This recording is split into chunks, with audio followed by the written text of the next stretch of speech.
If you're from Statesville or around here, you know that on Shelton Avenue, as you come in close to the city, where there once were a whole bunch of little houses, there now remains right across, it's either the Dollar General or the Family Dollar, right across that, there's one little green house. Do you remember, see that house? It was, yeah, there were a whole bunch of those little houses. It was a blue-collar furniture factory community at one time, and eventually the town planners tore it down. But in that little house was where my Uncle Ray lived there, raised his family. My cousin Sarah lived there after the rest of the family died. But then she faded away. She couldn't remember anything, who she was, what she was, but she could smile. And this poem is about Cousin Sarah. She died just last year. Her obituary.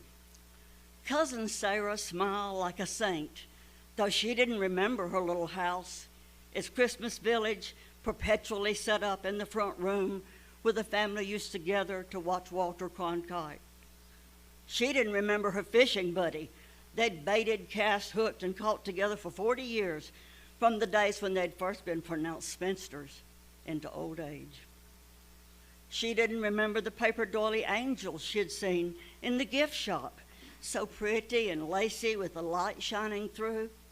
She'd figured out how to make them herself, and she gave them to the people at church and to others she liked. She'd stayed in her little house and worked on her Christmas village and paper angels after her fishing buddy died. She lived alone till the neighbors told her people were stealing from her empty rooms and she'd better move.